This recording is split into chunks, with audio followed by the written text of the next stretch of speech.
आज की क्लास में हम विद्युत चुंबकीय बल का अध्ययन करेंगे। हमने पिछली क्लास में जो गुरुत्वाकर्षण बल का अध्ययन किया था तथा उसके साथ ही जो भौतिक विज्ञान क्या है इसका हमने बेसिक जो फंडामेंटल है उसको भी हमने पढ़ा था। तो आज क्लास में हमें एक टॉपिक पढ़ेंगे जिसका नाम है विद्युत चुंबकीय बल। और आपको जो गुरुत्वाकर्षण बल है इसकी लिंक आपको डिस्क्रिप्शन में मिल जाएगी। यदि आपने वीडियो नहीं देखा तो आप उस वीडियो को भी देख सकते हैं।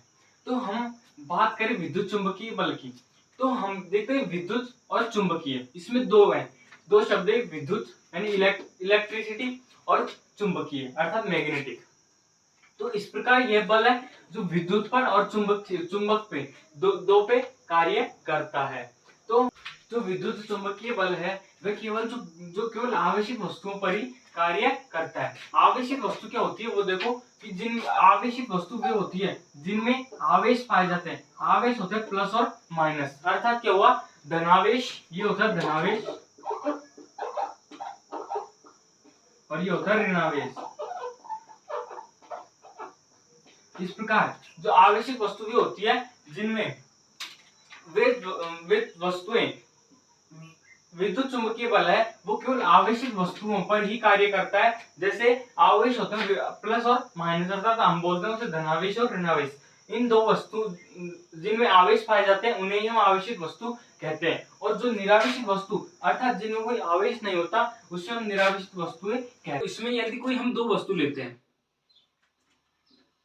हमने ये कोई दो वस्तु मान ली और इनके केंद्र से इसके केंद्र की जो बीच की दूरी की बात करें तो इसके और इसके केंद्र की दूरी हो गई हमारी r।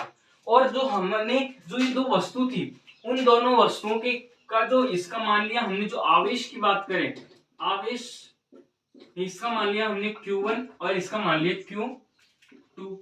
उसके बाद क्या होगा कि हमने कोई दो वस्तु ली, उनके केंद्र की दूरी कितनी थी, r मानी, और उनके जो दोनों के आवेश थे वो माने हमने q1 और q2।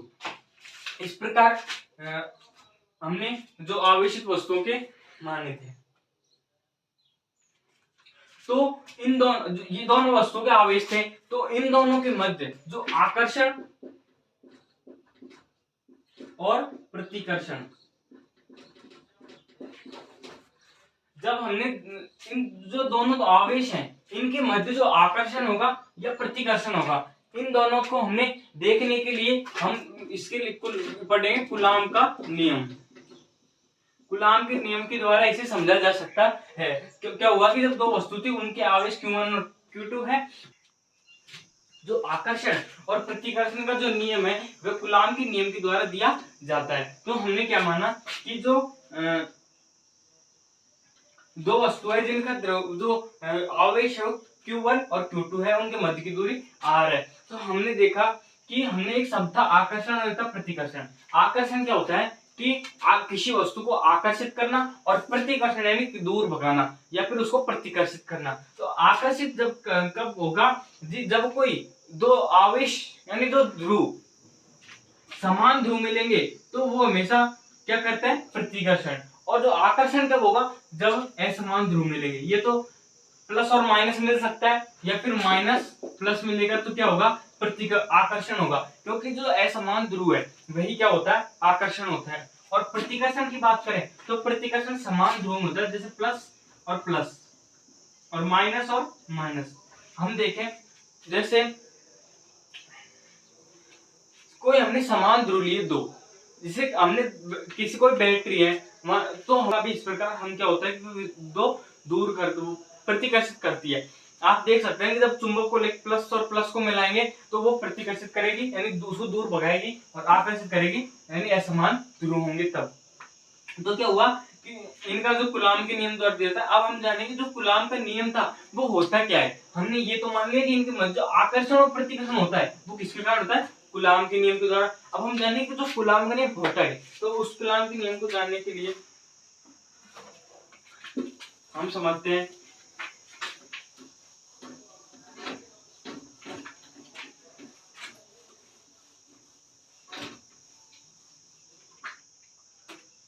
जो कूलाम का नियम है वह है कि जो कोई दो वस्तु है इनके मध्य की दूरी हो गई हमारी r, इसका जो आवेश है वह हो गया q1 और ये हो गया q2। इस प्रकार जो दो हमारे इनके आवेश हो गए, इन दोनों वस्तुओं के, और ये हमारी होगी दूरी। तो जो कूलाम का प्रथम नियम, जो कूलाम ने एक बात कही थी, फर्स्ट बात कही थी कि जो विद्युत चुंबकीय बल है, जो विद्युत चुंबकीय बल है वह दोनों आवेशों के गुणनफल के समानुपाती होता है। क्या होता है कि दोनों बल है, दोनों आवेश हैं, उनके गुणनफल के समानुपाती होता है। प्रथम यह था कि जब कोई दो वस्तु है और उनके मध्य जब कोई आरोपित विद्युत चुंबकीय बल, उनके मध्य आरोपित विद्युत चुंबकीय बल, इसे बल को F से दर्शा सकते हैं। तो क्या होता कि जब दो वस्तुओं के मध्य आरोपित विद्युत चुंबकीय बल दोनों वस्तुओं के आवेश के गुणनफल के समानुपाती होता है। अर्थात क्या हुआ, Q1 Q2, अर्थात जो विद्युत चुंबकीय बल है वो दोनों वस्तुओं के आवेशों के गुणनफल के समानुपाती होता है, गुणनफल के समानुपाती। और जो उसका दूसरा नियम था, ऐसे समीकरण नंबर 1 डाल सकते हैं। उसके बाद जो दूसरा नियम क्या था कि जो दो वस्तुओं पर आरोपित विद्युत चुंबकीय बल उसकी दूरी के व्युत्क्रमानुपाती, वर्ग के व्युत्क्रमानुपाती होता है। तो हमने व्युत्क्रमानुपाती 1/r² कर सकते हैं, क्योंकि जब हमने F बराबर R माना तो ये हो गया समानुपाती, और जब F 1/r हो गया तो ये हो गया व्युत्क्रमानुपाती।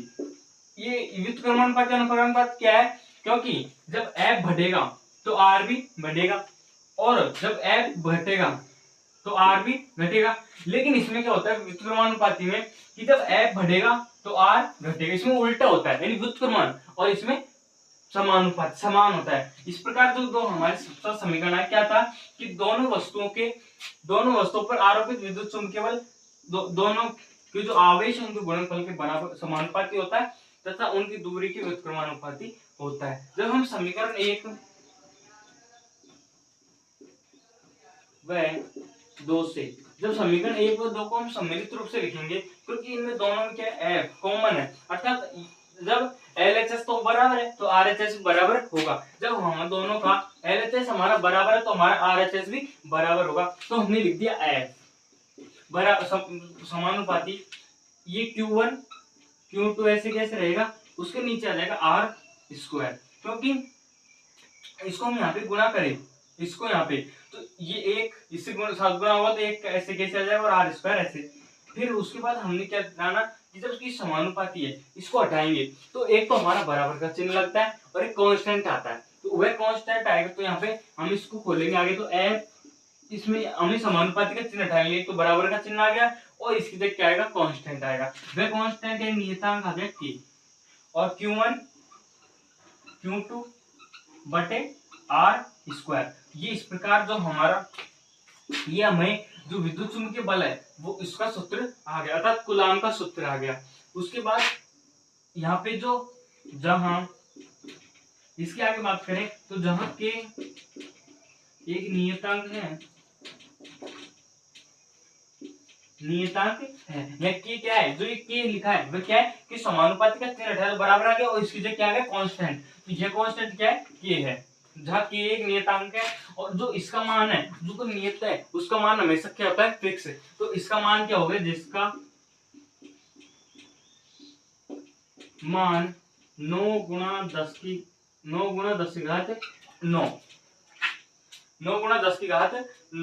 होता Newton metre square KG, C², क्योंकि कूलाम यानी आवेश का स्क्वायर। इस प्रकार जो यदि हम जो आगे क्वेश्चन हल करेंगे तो उसमें के का मान हमें लिखना पड़ेगा 9 गुणा 10⁹ ये लिखना पड़ेगा। इसके बाद हमारा जो विद्युत चुंबकीय बल था इसकी बेसिक नॉलेज हो गई। उसके बाद हम विद्युत चुंबकीय बल के लक्षण, जो विद्युत चुंबकीय बल है उसके लक्षण क्या क्या हैं उनको जानेंगे। हम विद्युत चुंबकीय बल के जो लक्षण है उनकी बात करें तो हमारे 3 लक्षण है, विद्युत चुंबकीय बल के 3 लक्षण है। वो पहला लक्षण क्या है कि ये आकर्षित और प्रतिकर्षित, दोनों लक्षण क्या प्रदर्शित करता है। हमने गुरुत्वाकर्षण बल की बात करी तो उसमें केवल आकर्षित ही था, प्रतिकर्षण नहीं करता। लेकिन जो विद्युत चुंबकीय बल है वह प्रतिकर्षण भी करता है। इसमें दूसरा नियम है, यह केंद्रीय बल है, यह एक केंद्रीय बल है। ये केंद्रीय यानी केंद्र की ओर लगता है, मतलब ये किसी दो वस्तु है उनके आवेश के कहां पे लगता है, केंद्र की ओर लगता है। उसके बाद तीसरा नियम है, यानी इसमें जो समान ध्रुव असमान ध्रुव है, असमान मतलब एक हो गया माइनस, एक हो गया प्लस, ये तो करते हैं हमारे आकर्षित।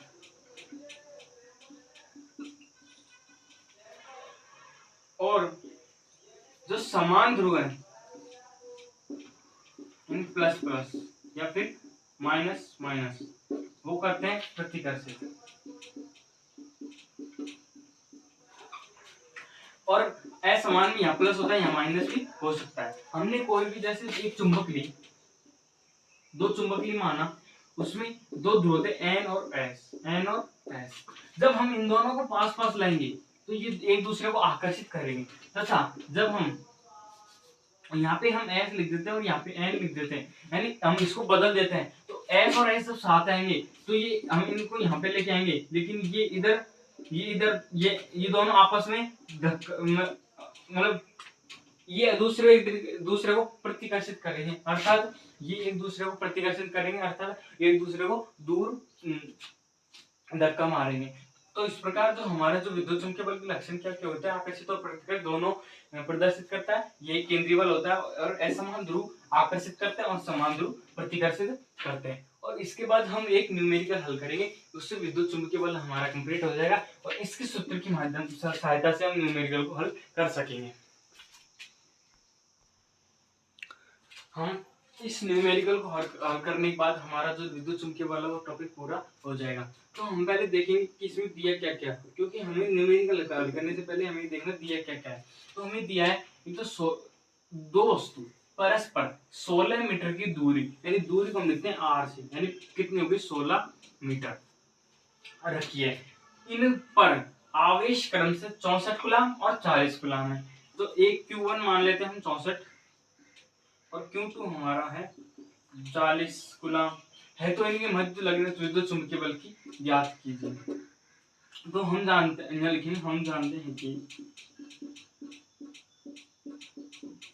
जानते हैं कि हमने पढ़ा था F बराबर होता है, वो होता है K Q1 Q2 बटे R का स्क्वायर। तो हम इसमें मान रख देते हैं, F मान लिया हमने, फिर K का मान हम जानते हैं कि 9 गुणा 2 10 की घात 9 होता है। उसके बाद Q1 है नहीं, यहाँ Q1 दे रखा है 64, तो हमने 64 लिख दिया। उसके बाद Q2 यानी 40, तो 40 लिख दिया।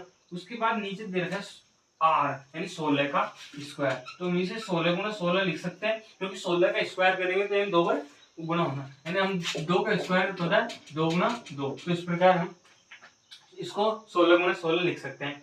तो हम यहाँ पे काटने की कोशिश करते हैं। तो देखो एक बार 16 एकम 16, 16 चौको 64 कट गया। उसके बाद 4 चौको 16 और 4, उसके बाद हम 16 से 16 चौको 64, उसके बाद एक 16 बचा और एक 40 बचा। तो हम देखते हैं 4 के पहाड़े से काटते हैं, तो 4 चौको 16, 4 चौको 16 और ये कटा 10 बार, 4 ढाई 10 40, 4 से 4 कैंसिल हो गया। उसके बाद हमारा क्या बचा, एक तो बचा F बराबर 9 गुणा 10 की घात 9 गुणा 10, ये बचा। तो हम इसको इससे मल्टीप्लाई कर सकते हैं, तो 90 गुणा 10 की घात 9, और हमें जो इसका मात्रक है वो हमें लिख देना है, उसका मात्रक होता है न्यूटन। इस प्रकार जो हमारा विद्युत चुम्बकीय बल है ये हमारा आज का इस लेक्चर 2 में कंप्लीट होता है। उसके बाद जो आपने गुरुत्वाकर्षण वाली वीडियो नहीं देखी तो आपको डिस्क्रिप्शन में लिंक मिल जाएगी, तथा